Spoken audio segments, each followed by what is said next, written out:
All right, and we are back again with another episode of From College to Combine. How is everyone doing today? My name is Michael Sicoli, joined here by my co-host Riley Millette. How are you doing? In a different Very well. location this week. Different Yep. location. Yep. New digs here. Kind of in the process of getting out of here in college. So doing a little bit of this, a little bit of that, and I don't have a microphone this time. My handheld microphone I usually have. I don't have it. I'm gonna hold on to this What extra marker just so I have something to have in my hand. But I was gonna ask if what are you doing? yeah, Replace what are your yeah, hands? Where are your hands gonna be? substantially smaller. And I'll hold it over here so it's not distracting. But I like holding on to it. Yeah. No, that's yeah, definitely. It's a funny Yeah, it's a definitely. funny thing right there.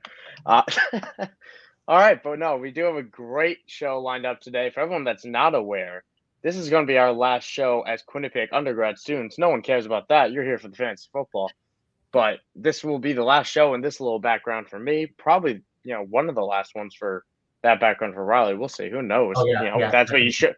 That's what you just keep showing up for, because the background is really what people care about, not what we look like, sound like, or do anything like that. Because we do have a great show lined up today. We're gonna break down some of the news of the past week. Nothing crazy, but some important things that you want to know so your league mates don't, type of thing. Things you bring up, you feel a little smarter, and all of a sudden maybe you're making a right pickup on a wire. You draft a round earlier than you should, round later than you want to. All things to keep in mind. And then we're going to get into 10 tips to win your Dynasty League. That is going to be fun.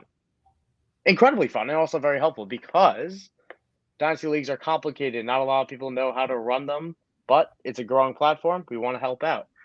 But before we jump into that, let's start with the news of the week. The Tua clip of this past day or two. Everyone's going crazy about it. Tua underthrowing Tyreek Hill after he looks like he throws everything into it. What do you make of the Tua clip? I'm Please be on making this. more of it than I feel like I should, honestly. Oh my I'm God, you getting are. I'm getting a Okay. little swallowed in it. It's tough. It's such a tough look that they posted that on their socials.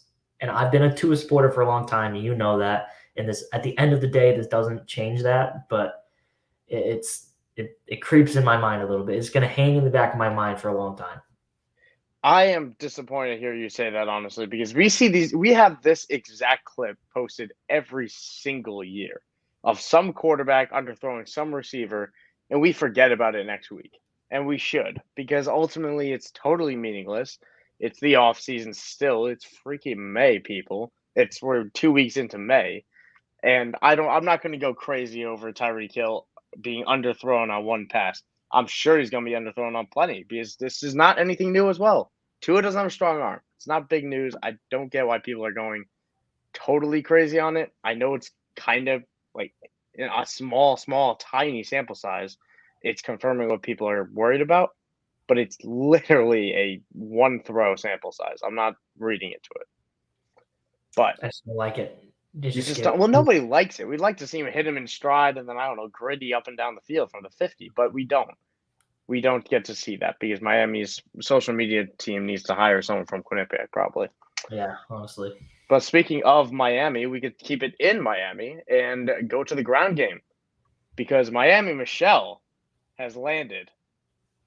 Yeah, Who no, calls him that? I'm gonna make that a thing. It's fine. Miami Sony Michigan. Michel signed a 1 year, $1.75 million contract this past week to join a backfield with that. They added Raheem Mostert, they added Chase Edmonds, they still have Miles Gaskin for anyone who cares about that. What are you making of this? Because I think a lot of people have kind of concluded, I'm out. I'm done with it. That's not what I'm saying. That's what I've seen from a lot of people. People are going crazy over the Michelle signing. What do you think? I can't imagine this is anything more than a depth piece May signing that he hasn't been signed for this long. They signed him to a cheap deal and they said, our backfield is thin. We might as well sign a warm body. That's not Miles Gaskin. That's all I'm making of it. Yeah, I tend to agree. I think this is the exact example of you're gonna see three at the backfield at first. You're gonna have Raheem Mostert get first and second down carries because he's a home run hitter. In the red zone, you might switch to Michelle for like a goal line stuff. I don't necessarily want Mostert there. I'd want a bigger guy like Michelle. And then you have Edmonds still working third downs. If I'm drafting one, it's still Edmonds. I'm not waiting and taking the later guy here. I'll take Edmonds because he has the receiving volume that neither of the other two can really do.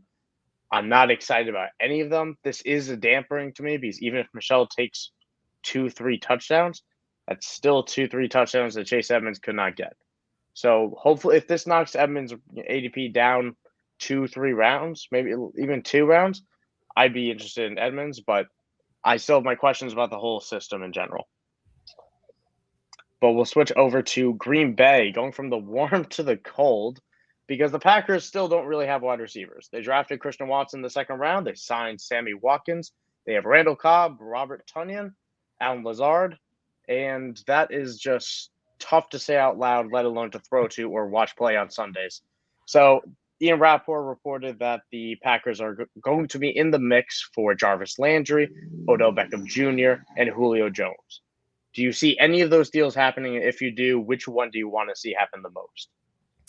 I would be really interested to see Jarvis Landry with Aaron Rodgers just because Jarvis has kind of quietly been stuck without a top-tier quarterback for a long time. Baker was probably the best quarterback he ever played with. And, we know how his career in Cleveland turned out. So it would be fun to watch. I think it could happen. I just don't see them not capitalizing on what the few years we'd imagine they have left of Aaron Rodgers. I think this could easily happen. It's interesting with Jarvis because that would be my pick as well. I'd love to see that happen because I think Jarvis still has a little bit left on the bone. I think Julio's done, but I could totally see. I will not let myself talk myself into it, but I know people will talk a Julio Aaron Rodgers existence. But Jarvis Landry is the guy that has the most left. Odell is still good, but he has that ACL. He's probably out it was ACL, not Achilles, right? It was ACL. It was ACL. So he's probably out until at least November, given how late in the year it was. There's a Super Bowl in February. So he's probably a November timeline. So Jarvis Landry is the guy I want to see. He's been asking for a decent amount of money, which is a big reason why he hasn't been signed yet, per reports. So it'll be interesting to see if they get done. The Packers don't have a lot of cap space, but they have every incentive to get a deal done with a guy because this room is just not good enough for an NFC competing team. So we can head over and stay in the NFC on the ground this time with Chris Carson. A little update there. Chris Carson had the season-ending neck injury in the middle of last year. That was really sad to see for a undrafted guy who got his bag. Or not undrafted, he was a 7th-round guy, but a guy that everyone really likes but always expected to get hurt, and he did eventually get hurt. A very serious neck injury, so really am hoping the best for him. But Pete Carroll came out in off-season workouts. He said that there isn't really a timetable. He sounded fairly pessimistic. And for anyone that follows Pete Carroll, that's a red flag. Because Pete Carroll is one of the most optimistic coaches with injury timelines of the last decade. Everything he says is just not true when it comes to the positive side. When it comes to the negative side, you start getting a little bit worried. So I am reading into it. I don't think Chris Carson is going to be ready week 1. No, I don't either. And I don't think there's any reason to be after they invested in Kenneth Walker in the 2nd round. Rashad Penny showed that he has some serious potential, even though they didn't pick up his 5th-year option. I mean, why would they? He spent almost all of his rookie contract either ineffective or injured. But there's a really solid now piece in Rashad Penny for the year they have him left, plus a future option in Kenneth Walker that I really like. A lot of other people really like. The real question, I guess, I do want to bring up is what are you doing with Chris Carson in Dynasty? People still have him. You can't really cut him, but what are you doing at this point? He's this close to cuttable. Honestly, I can't imagine any world he carries any value. If I offer you a 2024 4th, would you take it? 2024 3rd, I would 100% take it. I think I'm the same, honestly, with the 3rd. In terms of, I do see a world. It's the neck injury. Neck injuries are tough, man. That's a bad one. But I'd see a world where it won't happen again on Seattle. He gets cut this past offseason. He signs on in the summer type of thing, and maybe he finds his way as a backup. He was a good player. Chris Carson's a very good player. He just is hurt. Just an issue, and he's a physical runner. He can catch, but that's not his strength. So. Yeah, I think this is still barely hold. We're not at the cutting point yet, but it's getting close to it. And the other last piece of news that we have for the week, also a running back deal. Mike Davis signed a 1-year deal with the Ravens. This deal, immediately everyone took to Twitter to say this has no bearing on anyone. Doesn't matter.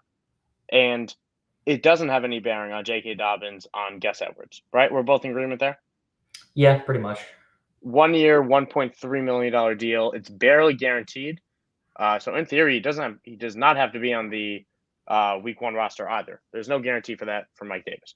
But Mike Davis is a good pass blocker, and that's where I think he'll make the roster. Tyson Williams, the Ravens pulled that franchise tag, so there's one less guy to compete. I think Mike Davis makes this roster as the third down pass blocking guy. If he'll catch a couple balls, I don't think he's a better pass catcher than J.K. Dobbins, but he's more proven, and Lamar doesn't throw to him anyway. It's a real kick in the gut to Tyler Beatty truthers, guys who were hoping that 7th round guy, that receiving stat back, was going to make it on. This makes it a little bit more difficult. And if it, I think it'll be more likely he hits, the practice squad, maybe a special teamer all year, but it does not affect J.K. Dobbins or anything like that. Do you agree or disagree with any of that? Yeah, I mean, even if J.K. Dobbins was on the field for third downs, we were never going to see a whole lot of production from him in that situation anyway. So this is kind of just a nice little depth piece, a little good for Mike Davis signing after flaming out in terrific fashion in Atlanta. Just get him another small little contract, see if he can, end on a hurrah. He is getting up there in age, 29, I believe he is, something like that. Yeah, no, this is a deal. If he's on the roster, he makes the end of the year, comes home with $1.3 million on the Ravens, a team that is still competing for a Super Bowl in a tough division. Hey, power to you, Mike Davis. Well done. Keep chasing the bag. We got guys that are still not signed. Jerick McKinnon looked fantastic at the end of last year and still prowling the wire, probably playing cricket or tennis or something right now. Not playing football. How many cricket player he is, Jerick McKinnon? Well, Jerick McKinnon is quite the cricket player. Per sources. I heard. I slid in the DMs. He's like, yo, so we're going to get a match at some point. He'll probably end up in Pittsburgh. So, yeah, the Steelers will sign a running back by the start of July. You can mark that down, by the way. I hope, at least. Phil Lindsay. So, we could segue into our best part of the show, honestly. We're talking about Mike Davis, we're talking about the neck injured Chris Carson. The vibe was down. I think we admitted the vibe was down. So we're going to bring it back up with 10 tips on how to win your Dynasty League. This is difficult, all right?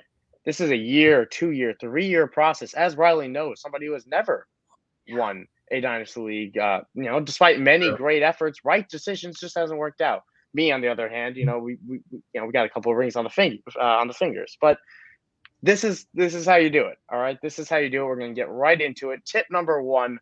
Riley, this was your tip, so kick it off. Kick off this amazing part of the show. Yeah, my tip number 1 is to be as active as possible. And every year, the guy, or at least in the leagues that I'm in, the guy who makes the most trades, makes the most waiver pickups, is the guy who's competing for a championship at the end of the day. And it has to do with keeping players fresh, not letting them stagnate on your bench, not letting players deteriorate in value and depreciate over time, as a lot of players in this league tend to do.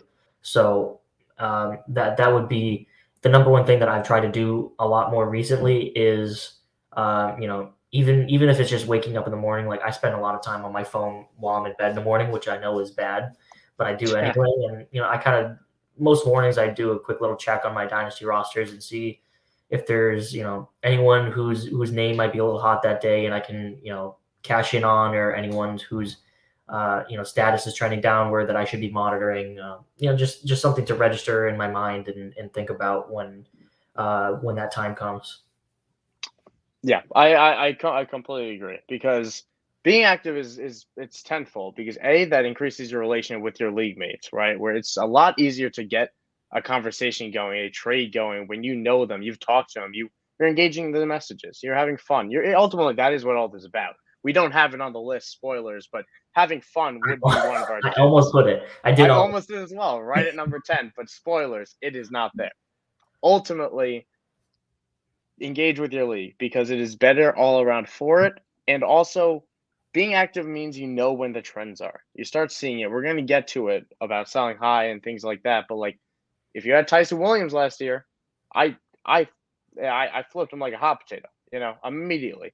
I also included someone I probably shouldn't have traded in that deal, but it's just about knowing trends. Who was And that? guys, I think it was Debo in our college league. That's I right. think I did trade. It wasn't terrible. I got Mike Evans. Mike Evans is fantastic, but and someone else. But yeah, no, that's fine. That's not what this tip's about. Do you have any final points on being active? Because it's a very good point. It's a simple point, but very important. Oh yeah, be active. Yeah, well put. My number 2 is going to be about the rookie draft. Every year, right? Dynasty fans football. Every year, the rookie draft rolls around. Hype to the moon. You are excited. It's the only draft of the offseason. Some leagues close waivers, so this is all you've done. All you've waited for months is just trades and the rookie draft. You better do it right, because that is where you're going to get the new studs, the new value, the new hotness, and all that. This is the key. The thing I try to live by. Starting this year, I have messed this up in the past. I'm living by it now. Is drafting talent over opportunity every single time. Over opportunity, over situation, does not matter. Especially when draft capital is the same. The only time I start using draft capital as a real difference maker is when we get to day 3. When you get to day 3, I stop caring, really, because the hit rate for day 3 wide receivers, running backs, it just becomes quarterbacks especially. It becomes infinitely harder to predict. So I'll use an example of people drafted Trey Sermon last year in the first round. I was one of those people, despite not being a Trey Sermon believer. I did that in one of my leagues, and obviously we all know that panned out. Colossal bust. Not a good player. Landed in a great spot. Just didn't work out because he wasn't a good player. And same thing with Elijah Moore. People were scared of the Jets. Elijah Moore wasn't going in the top 10 of a lot of drafts, but he was a fantastic player. Riley knows how much I loved Elijah Moore. And situation hurt his draft value. Don't be that guy. Trust the talent, let it emerge. AJ Brown being another example of nobody wanted that run heavy system for AJ Brown, and now AJ Brown is a top 10 dynasty receiver. Even before he was traded.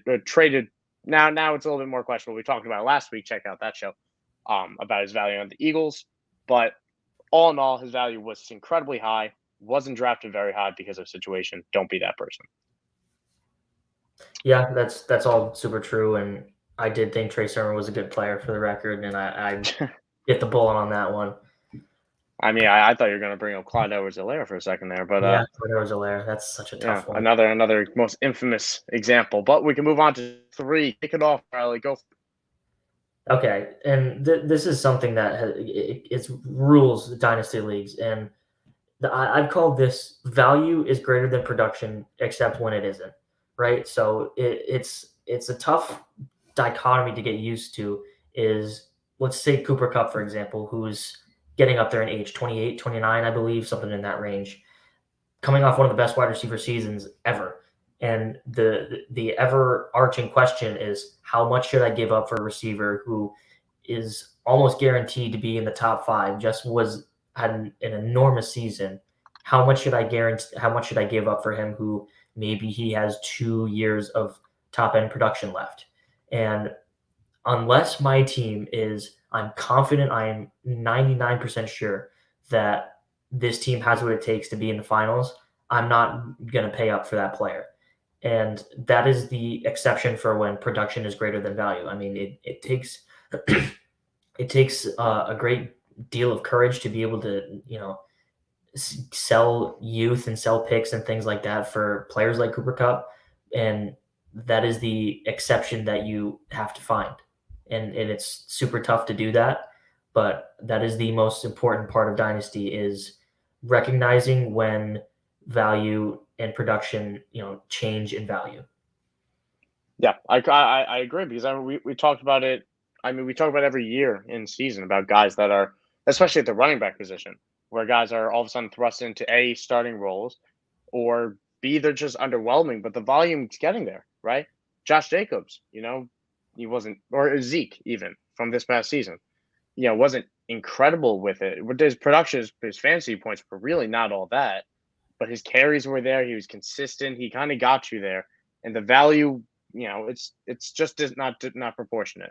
So I think it's definitely something to monitor, and it's definitely something that we have later down this list too. But we can move on to tip number 4. be real where your team is at. This is so important to winning your Dynasty League, whether it's the offseason, whether it's July, it's January, when you're standing in the snow or sitting on the beach. Know Dynasty team is that and have a direction for it. If you know your team is right on the cusp, be prepared to make those moves to go and get above it. Because ultimately you're here to win. This is why you join the league. It's not to rebuild, have a nice looking team, draft a bunch of exciting rookies, and be happy in July, June, and May. That's not what we're here for. We're here to win. So if you're on the cusp, be prepared to make those moves. If you're not there, if you're looking at your team and saying, wow, I have my picks, but I have a bunch of assets that are 28, 29. I got running backs that are on their second year of their second contract. That's get out right now. Press that panic button. It's fine. Just sell your players when they're in season, when they're at the height of their value. Sell at the peaks. It's fine to rebuild. It's just so important to know where your team is at, because when you keep on trying to push and all of a sudden you're in the middle is the worst place to be in Dynasty leagues. Absolute worst. You're not getting a great player in the rookie draft. You're not competing in the playoffs. And it's just purgatory year in, year out. Or you could be worse than that. Raleigh, step in and just share the team in one of our one of my home league that you joined in. There's an example that you don't have to pull up anything, but you just know what to say. Are we talking about the one team who? We're talking about the Raiders team. Yes. Okay. So, he goes through a cycle of, selling his picks for, 27, 28-year-old players who are on their way down. Kenny Golladay was the most recent one. And then right before the rookie draft, he goes out and he tries to get all these picks. And then he drafts those players. And then right when the rookie draft is done, he sells his picks for the next year for another 28-year-old player. It's total limbo, and that's not where you want to be. Yep. And it's the most extreme example. So he's not even picking number 1. He's picking 2, 3. He can't even tear it down. He can't even be bad properly. But it's so important. Just be real with your team. It can be fun to rebuild if you need to do that, and it's incredibly fun to push and win. So just know where your team's at. Be real with it. Ask a friend if you need to, if you have jaded glasses. But either way, just be genuine with it. Step in halfway through this list. Go for it, Millette. Okay, this is an important one. Research draft classes a couple years ahead of time, right? Say in 2020, you said, my team is old. I'm going to tear it down. I'm going to rebuild. I'm going to stockpile a whole bunch of 2022 picks. And then in 3 years, my team's going to be the best. And say you had 5 picks in the first round this year. If luck didn't fall your way, 3 of those 5 picks fall in the back half of the first round. And none of these players are who we thought they were or who they could be in other draft classes. Like George Pickens, Sky Moore, those are guys who in any other year, they're second-round picks, but they became first-round picks because this is a weak class. So you need to know that ahead of time. If you, I know, Mike, you've been trading for 2023 picks for a long time because that class is much better than this year's class. So that is something that really affects how you should be trading your picks and trading for picks. Especially when you're trading years in advance, because you have no idea to plan. Look so different 2 years in the future than they look right now. It could be a whole different dynasty owner, potentially, with a whole different message, a whole different let's throw everything in for a year, or let's totally tear it down. Either way, you don't know where those picks are going to land. All you'll know is how the general class is going to be. And even that's a little bit up in the air. But if you can know, that's a huge step up on your casual league mates that will not know. I am doing everything I can to get Bijan Robinson next year. And I do not care who knows it, because I am. Who isn't insane about Bijan Robinson? That's for another day. That's for college. That's from college to combine in January, because oh my goodness, you won't be able to stop me. Tune in then, January 2023. Jesus. So we can move on to tip number 6. And honestly, halfway through this, I want to take a minute and thank our host. I meant to do in the beginning. I always do in the beginning. For frequency's sake, follow them here on YouTube. Follow them everywhere. Subscribe. They are a great group of people. It's where I started out. Your host right here. You're here for a reason. Great content. Obviously, it's amazing banter right here. Give them a follow. And of course, also IDPGuys. That's where I write. I recently wrote a Cole Kmet article. Breakout. It's going to happen Read it at IDPGuys.org. Check them out. Great group of guys. Amazing Discord, too. Subscribe. Rookie profiles and everyone. That's all I'll say because I don't want to keep on going on and on and on because we have tip 6. Tip number 6. I'm going to take it into the rebuilding side of it now. Winning your dynasty, sometimes it doesn't mean just this year. It means being real with your team, tip number 4, and then sometimes you got to rebuild. So how do you do that? You sell your running backs. I don't care about age, really. Maybe you keep a rookie running back. Maybe you keep a sophomore running back. Once you get to that 3rd year, I don't care. Ship them off. I'm done. Sell for the highest value you can because you're going to need to do it. Wide receivers over 27, gone. No more. None of that. I don't care that they're in the prime of their career. When you're ready to compete, they're going to be exiting it, and their value is going to be a lot lower. Odds are. So I remember when I started out one of my rebuilds, which is going to be incredibly successful this year when I finally win the championship with it. I didn't want to sell Kenny Galladay. He was the one piece I wanted to keep. He was 25 at the time. Now he's 28. He's not in a great spot, and it's pretty tough to deal with. So everyone's for sale, really. When you're doing a rebuild, everyone is for sale. You do not say no to anybody. You are looking for young wide receivers. If you want a young quarterback, sure, that's a position you can figure out later. If you can get an elite young tight end, a Kyle Pitts, do it. That's fantastic. Does not hurt. There are a few of those to go around, but tight ends last for a long time. Quarterbacks last for a long time. So do wide receivers. So bolstering at wide receiver is your rookie guys. Get those guys. Get rookie picks. That's how you do it. Any thoughts on rebuilding, Riley? Because I feel like you've been working your heart towards it. Yeah, I am. You know, a lot of my leagues have been rebuilds, and you know, the only player that has been untradeable for me in the rebuilds, Kyle Pitts has been untradeable.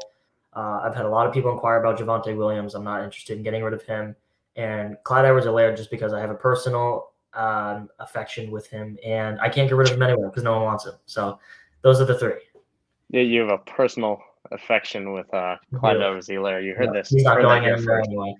And the last tip I'll say on rebuilding as well is that you don't need to make every decision in the offseason. In fact, sometimes they're better left for the season, where players are actively providing value come week 1, week 2, week 3. You're measuring that risk of them getting hurt, and all of a sudden you get nothing. But their value is more important. It tends to be better when teams are actually buying to make that jump while you're jumping out. So target those contenders, give the players that are at their peak, sell high, buy low, all that type of thing. You don't really want to do as much buying, get those picks. I also wrote a lot of articles on this as well. You read that on the archives of For Frequency's Sake, as well as I wrote a recent one a month ago for IDP guys. Check it out. Details all there. Follow me on Twitter, DM me. I'll help you out. Tip number 7, Riley. Resist the temptation to sell low, right? This is a trap I've fallen into a couple times, and I have some examples. I had Zach Ertz on one of my teams, a team I took over that wasn't very good. It was sort of aging out. And I missed the window to sell Zach Ertz. This was after Carson Wentz was gone. Jalen Hurts was around. Zach Ertz was already aging, and his decline was beginning. I tried to get rid of him. I couldn't stand that he was on my team. And then he got traded to the Cardinals. And I said, thank God, get him away from me. I can't stand seeing him on my roster anymore. And I traded him for an early 3rd, I think it was. What do you think you could get for Zach Ertz nowadays? You get you maybe get a 2nd. I don't know about that, but you could work him in as a genuine Pete. I would be buying him right now. Let's say like trade deadline last year, after he was, doing really well in the second half of the season, at the trade deadline, you could have easily got a mid-2nd for him. And I got rid of him too early because I had him for probably close to 2 years when he was just totally useless. Another good example was Leonard Fournette. I had him on my team, and this was, kind of his last year of the Jaguars and his inefficient year with the Bucs. And I was ready to give up on him, even though he was still pretty young. A lot of people were ready to give up on him. So I traded him for Raheem Mostert and 2 third-round picks, I believe it was. Yeah, to Mike. Yeah, I gave it away to Mike. It was early in my fantasy days before I really knew any better. But I was too excited to get rid of these players that I thought were on their last leg, and I needed to just kind of see it out a little bit longer. And so with guys like Leonard Fournette, especially, who were still pretty young at the time, I think he was like 25 at the time I made that trade. It was, kind of common knowledge, not common knowledge, but it was foreseeable that he was going to make a rebound, especially being on the Buccaneers. So holding out and not getting too overzealous with selling on these players that I didn't like would have been really helpful. Yeah, and I remember that trade so well because it was right before Fournette's magical playoff run on the road to the Super Bowl, and his value tripled overnight, and then tripled again the next week, and then tripled again because, that was wonderful. And then I sold him to that Raiders team we mentioned before. Yeah. So it's not like I reaped the benefits of that, but I did reap the benefits of the immediate impact. So sometimes give it some time to work out. Rarely will, the best time to sell be immediately after a drastic change, in my opinion. And the Leonard Fournette one's a little bit of an exception. But we can move on to tip number 8. And it's an interesting one because Dynasty waiver wires, that's going to be what this is how to run your waiver wire.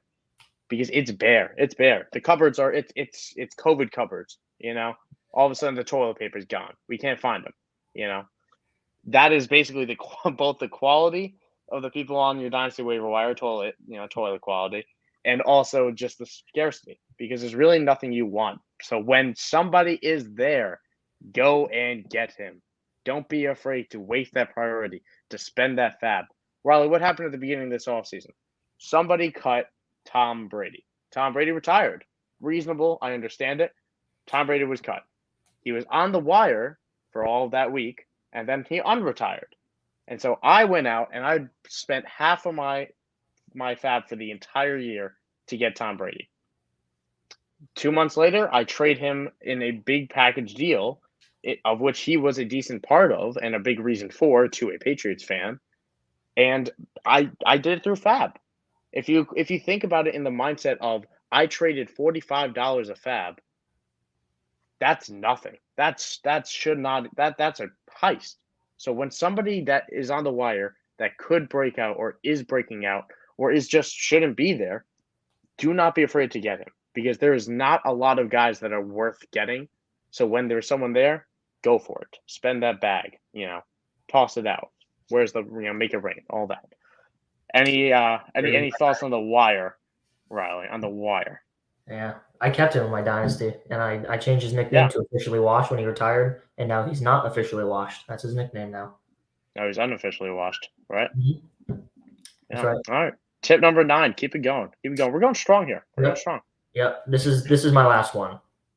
Know your league mates and know their teams, right? Let me read you the team of a team that is in one of our leagues that we have together. So this guy's starting lineup is Josh Allen, J.K. Dobbins, DeAndre Swift, Tyreek Hill, Cooper Kupp, Stephon Diggs, Darren Waller, CeeDee Lamb, Mike Evans. And on the bench, is that IDK? Yeah, his bench is Justin Fields, Clyde Edwards-Helaire, Damian Harris, AJ Dillon, Michael Thomas. You don't need to remind me. Yeah. So I'm not trying to contend in that league, right? I'm not gonna I'm not going to overspend for pieces, trying to make a run at the championship when I know there's a team like that in the league that is probably going to embarrass and humble me. So that has kind of played into my approach shaping this team. See, I agree to an extent because that team, because again, I know this league, that's the league I'm coming out of a rebuild in. And part of my reason for it was looking at that roster, which was just as strong 2 years ago. But if you can contend, you go for it. Because that team that you just read off, that super team, has won 1 title in 3 years, despite that team being just as good each year. He's made to the finals in each of his year. He's only come away with it once. So the moral of the story is if you are in that middle and you're leaning towards being out, that can be a reason for doing it. That can be a reason to say, hey, time to rebuild. But if you can do it, if you have a roster that's on the cusp or is above the cusp, is a team that's really good, don't let it scare you away. Anything can happen in fantasy football. You can jump on it. And the last thing I'll also add on to knowing your league mates is biases. Sell to those fans. People want their guys. A lot of people, unlike me, I'm a very hateful Steelers fan. I'm very pessimistic. Yeah, as Riley immediately smiles about. But there's a lot of people that will buy their key players. Again, Tom Brady. I sold him to a Patriots fan who was willing to spend a little bit more. I'm in talks to sell to a Rashad Bateman fan who's been loving him for years. And I like Rashad Bateman. Don't get me wrong. All about him. I think the breakout's going to happen. This guy's going to buy at the price of the breakout come December because he was a fan of Rashad Bateman. So it's just about knowing your league, knowing the biases. There's always going to be people with favorite players, and if you can take advantage of that, power to you. That's an advantage, not a disadvantage.